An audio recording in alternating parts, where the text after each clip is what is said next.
श्री त्रिपुरदास जी की कहानी। श्री त्रिपुरदास जी का जन्म ब्रजमंडल के शेरगढ़ में हुआ था। उनके पिता राजमंत्री थे। बचपन से ही त्रिपुरदास जी में भक्ति के संस्कार थे।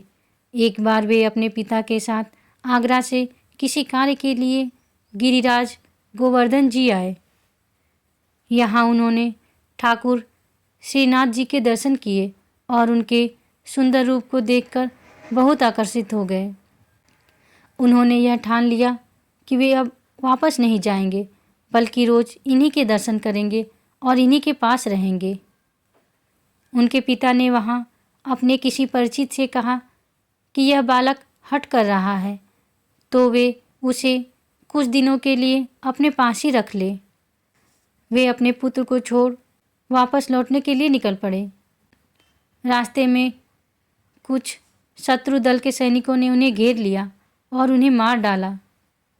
भक्तों के जीवन में विपत्तियां प्रायः प्रारंभ से ही आती हैं। जब त्रिपुरदास जी ने सुना कि उनके पिता को शत्रु दल ने मार डाला है, तो उन्होंने श्रीनाथ जी की ओर देखा और कहा, अब आप ही मेरे पिता, मित्र और मेरा सब कुछ हो। उनके हृदय में गहरा आनंद हुआ कि उनका नाम मात्र का पिता अंतर्ध्यान हो गया, लेकिन उनका अपने वास्तविक पिता से संबंध बन गया, जो अनंत जन्मों से उनका साथ देने वाला है। अब उनका केवल श्रीनाथ जी पर ही विश्वास था और वे निश्चिंत हो गए। वे रोज प्रभु के सामने भाव विभोर होकर रोते रहते थे। एक दिन जब वल्लभाचार्य महाप्रभु, जिन्होंने श्रीनाथ जी को प्रकट किया था, ठाकुर जी की सेवा में आए, तो उन्होंने देखा कि यह बालक ठाकुर जी को देखकर रोता रहता है।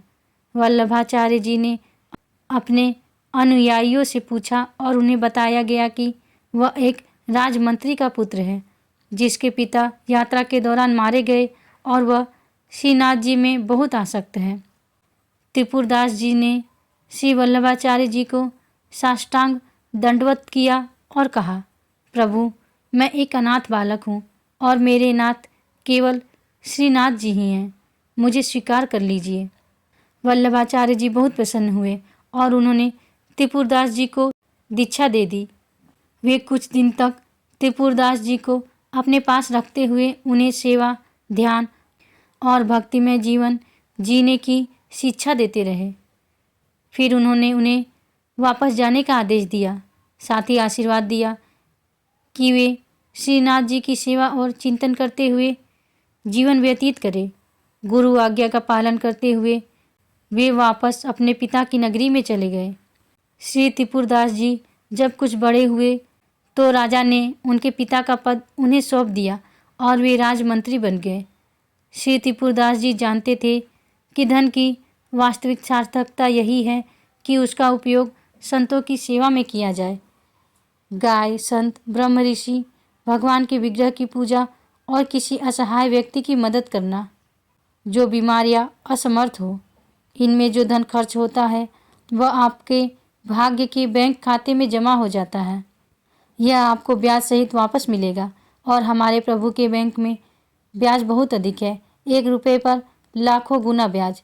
जो आप देखते हैं कि कोई बड़ा पद प्राप्त करता है या कोई राजा बन जाता है, वह सब पूर्व जन्म में किए गए अच्छे कर्मों का फल है। लेकिन आजकल इस बैंक में विश्वास रखने वाले लोग बहुत कम हैं।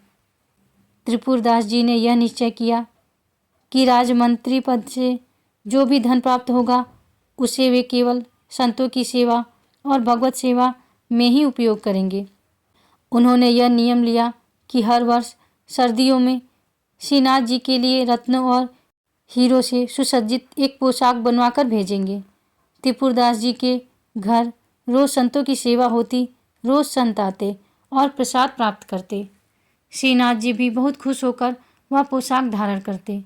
श्री विठलनाथ जी, श्री वल्लभाचार्य जी के पुत्र, यह देखकर आश्चर्यचकित थे कि जब वे ठाकुर जी को कोई अन्य वस्त्र पहनाते तो प्रभु उसे स्वीकार कर लेते, लेकिन जब त्रिपुरदास जी द्वारा दी गई पोशाक पहनाई जाती तो ठाकुर जी विशेष प्रसन्न हो जाते।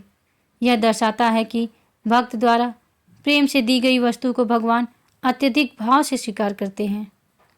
श्री त्रिपुरदास जी से द्वेष करने वालों ने राजा से शिकायत की कि वे राजमंत्री होने का फ़ायदा उठाकर राजधन का दुरुपयोग करते हैं। उनका आरोप था कि त्रिपुरदास जी राजधन से साधु संतों को खिलाते पिलाते हैं और राज खजाने से धन चुराते हैं। राजा की बुद्धि प्रभावित हुई और उसने आदेश दिया कि त्रिपुरदास जी की सारी संपत्ति जब्त कर ली जाए। परिणाम स्वरूप उनके घर में भोजन के लिए बर्तन तक नहीं रहे। उनके पास खाने के लिए एक दाना भी नहीं बचा। अब वे अत्यधिक गरीबी और कष्ट में अपना जीवन यापन करने लगे। अब सर्दी की ऋतु आई और श्री त्रिपुरदास जी ने हर साल की तरह श्रीनाथ जी के लिए पोशाक भेजने का प्रण लिया था। वे यह जानते थे कि जब तक उनका जीवन है वे ठाकुर जी की सेवा में कोई कमी नहीं छोड़ेंगे, लेकिन अब उनके पास कुछ भी नहीं था। उन्हें यह देखकर गहरी पीड़ा हुई कि वे कोई भी कष्ट सह सकते थे, लेकिन ठाकुर जी की सेवा के बिना उनका जीवन निरर्थक सा लगने लगा। वे बहुत दुखी हो गए और ठाकुर जी से विनय करने लगे, हे प्रभु, मैं सभी कष्ट सह सकता हूँ, लेकिन आपकी सेवा के बिना मैं नहीं जी सकता। इतने में उनकी नज़र ऊपर रखी एक दवात पर पड़ी। वह दवात पीतल की थी और त्रिपुरदास जी को यह ख्याल आया कि शायद यह कुछ सिक्कों में बिक जाए। उन्होंने वह दवात उठाई और बाजार में बेचने के लिए गए, सोचते हुए कि अगर वह बिक गई तो उन्हें थोड़ी सी रकम मिल जाएगी और वे श्रीनाथ जी के लिए पोशाक भेजने का अपना नियम पूरा कर सकेंगे। त्रिपुरदास जी को उस दवात के बदले 1 रुपया मिला, जिसे लेकर वह कपड़े की दुकान में गए। वहाँ उन्होंने एक साधारण कपड़ा खरीदा। उस सफ़ेद कपड़े को उन्होंने खुद लाल रंग से रंगा, लेकिन रंगते वक्त उनके आंसू थमे नहीं।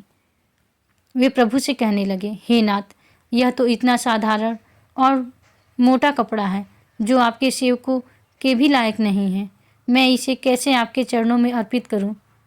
उन्होंने वह कपड़ा रंगकर अपने पास रख लिया। उनका साहस नहीं हुआ कि वह कपड़ा श्रीनाथ जी को अर्पित करने जाएं। एक दिन त्रिपुरदास जी ने श्रीनाथ जी के एक सेवक को देखा। उन्होंने सेवक को प्रणाम किया और उसे अपने घर ले आए। उनके घर में खाने पीने का कोई उचित प्रबंध नहीं था।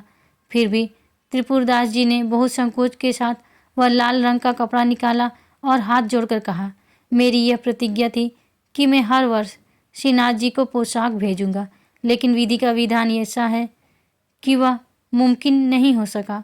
उन्होंने वह कपड़ा सेवक को सौंपते हुए कहा, कृपया इसे भंडारी को दे दीजिए, लेकिन गुसाई जी, विठलनाथ जी को इस कपड़े या मेरी वर्तमान स्थिति के बारे में कुछ न बताना। भंडारी जैसा उचित समझे वैसा इसका उपयोग करे। सेवक ने वह वस्त्र ले जाकर भंडारी को दिया और त्रिपुरदास जी की दीनहीन स्थिति के बारे में बताकर कहा कि इस सेवा का अपमान न किया जाए। भंडारी ने उस कपड़े का सम्मानपूर्वक उपयोग करते हुए उसे ठाकुर जी की अन्य पोशाकों को लपेटने के लिए अलमारी में रख लिया। सर्दी का समय था। एक दिन श्रीनाथ जी श्रृंगार के बाद अचानक कांपने लगे। जब श्री विठलनाथ जी गुसाई जी चरण सेवा में गए तो ठाकुर जी ने उनसे कहा, मुझे बहुत जोर की ठंड लग रही है। विठलनाथ जी ने तुरंत ठाकुर जी को महंगे गर्म वस्त्र पहनाए, लेकिन ठाकुर जी फिर भी बोले, बहुत ठंड लग रही है, बहुत ठंड लग रही है। इस पर श्री विठलनाथ जी ने तुरंत अंगीठी जलाकर ठाकुर जी के पास रखी, लेकिन ठाकुर जी फिर भी कांपते हुए बोले, मुझे बहुत ठंडी लग रही है। गुसाई जी समझ गए कि यह साधारण ठंड नहीं है, यह तो किसी भक्त के हृदय की पीड़ा का संकेत था। गुसाई जी बहुत संकुचित होकर बोले, प्रभु, अब क्या उपाय करूं? मैंने आपको गर्म पोशाक पहना दी और अंगीठी भी आपके पास रख दी, फिर भी आप कह रहे हैं कि आपको ठंड लग रही है। विठलनाथ जी को विचार आया कि कहीं किसी भक्त के भेजे हुए वस्त्र का अपमान तो नहीं हो रहा है। उन्होंने सेवकों को बुलाकर कहा, तत्काल बही खाता लाओ और देखो कि इस वर्ष किस किस की पोशाक आई है और किसकी नहीं आई है। सेवकों ने बही खाते में से सभी नाम सुनाए, लेकिन श्री त्रिपुरदास जी का नाम उसमें नहीं था। विठलदास जी ने पूछा, आपने त्रिपुरदास जी का नाम क्यों नहीं सुनाया? वे तो हर वर्ष ठाकुर जी के लिए पोशाक भेजते थे। क्या इस वर्ष उन्होंने कुछ नहीं भेजा? सेवकों ने बताया, राजा द्वारा उनका सारा धन नष्ट कर दिया गया और उनका सब कुछ छीन लिया गया है। विट्ठलनाथ जी ने फिर पूछा, क्या इस वर्ष उन्होंने कुछ भेजा? सेवकों ने उत्तर दिया, उन्होंने केवल एक लाल रंग का साधारण वस्त्र भेजा है जो ठाकुर जी की पोशाक लायक नहीं था, इसलिए हमने उसे पोशाकों को लपेटने के लिए इस्तेमाल किया और अलमारी में रख दिया। विट्ठलनाथ जी ने तुरंत समझ लिया कि ठाकुर जी को ठंड लगने की वजह यही थी। उन्होंने तुरंत दर्जी को बुलवाया और उस साधारण कपड़े से ठाकुर जी के लिए एक सुंदर पोशाक बनवाई। जैसे ही ठाकुर जी ने वह पोशाक धारण की, वे मुस्कुराए और बोले, हाँ, अब मेरी सर्दी दूर हो गई।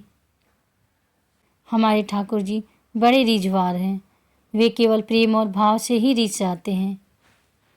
इसी भाव को दृढ़ करने के लिए हम महापुरुषों के पावन चरित्र पढ़ते हैं। कैसी भी परिस्थिति हो, आपका नियम न टूटे, आपका भजन न छूटे। प्रभु के प्रति जो नियम बनाओ उसका पालन करो। इससे हम निश्चित रूप से प्रभु को पा लेंगे। सुख में कभी प्रभु को भूल मत जाना और दुख में घबराकर भक्ति को छोड़ मत देना।